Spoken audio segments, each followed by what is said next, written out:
پوستای چرب از اینکه همیشه پوستشون برق میزنه و چربی داره تو عذابن و نمیدونن هنوز چه روتینی مناسبشونه. سلام، من فریسا هستم، مشاور پوست. اگر بیای تو چنلم ببینین کلی آموزش روتین پوستی دارم و بهت گفتم روتین پوست خشک چیه، روتین پوست چرب چیه و هر مشکلی از پوست تو چجوری باید درمان کنی.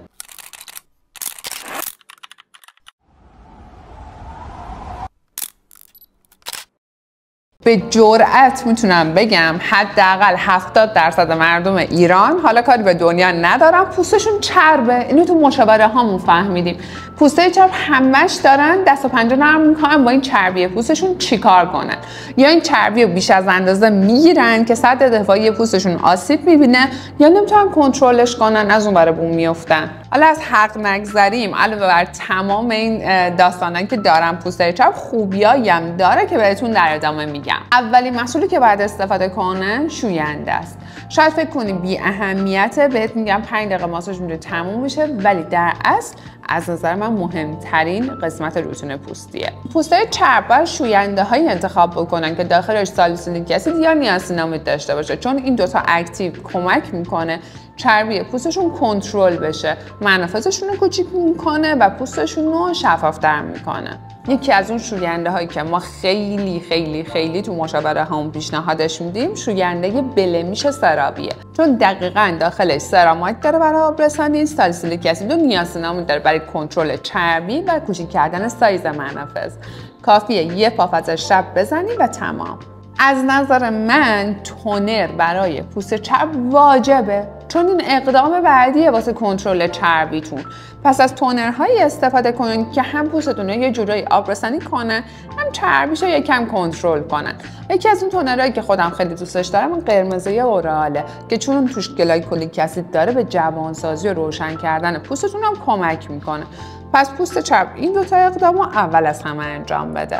پوستای چرب اکثرا مستعد جوشن، منافذشون هم اکثرا بازه، پس مدام با اینا دارن سرکله میزنن. راستی اگه نمیدونی منافذات از چه نوعیه، توی این پستم برات کامل نوع منافذات توضیح دادم، میتونی ببینیش منافذات رو پیدا کنی.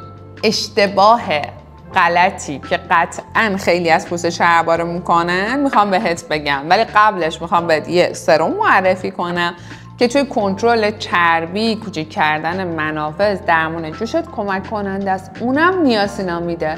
نیاسینامیدها یه اکتیو فوق‌العاده‌ان واسه اینکه شما پوست چربای عزیز استفاده کنید و لذتش رو ببرید.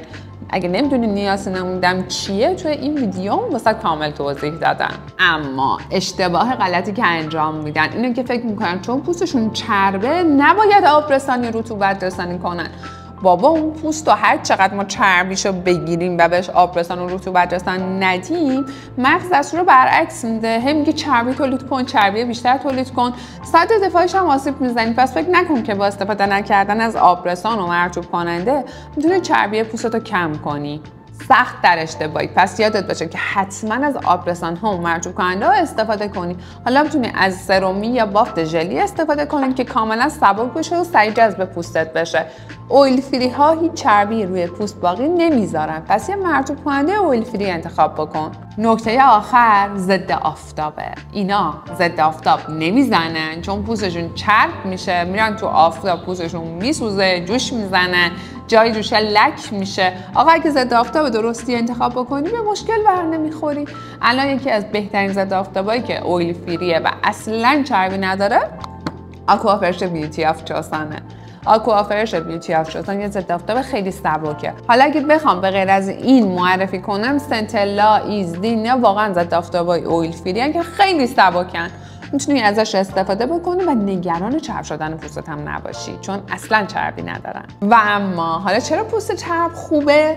چون پوست چرب به خاطر چربی که داره دیرتر چینه چروک میفته، دیرتر پیر میشه. پس اگر ازش خوب نگهداری کنی کمتر نیازمند بوتاکس و فیلرها میشی. پس اینو بدین که پوست چرب خوبیایی هم داره ولی تو بلد نیستی ازشون استفاده کنی. خیلی ممنونم که تا اینجا ویدیو همراهمون بودین. لایک و سابسکرایب یادتون نره.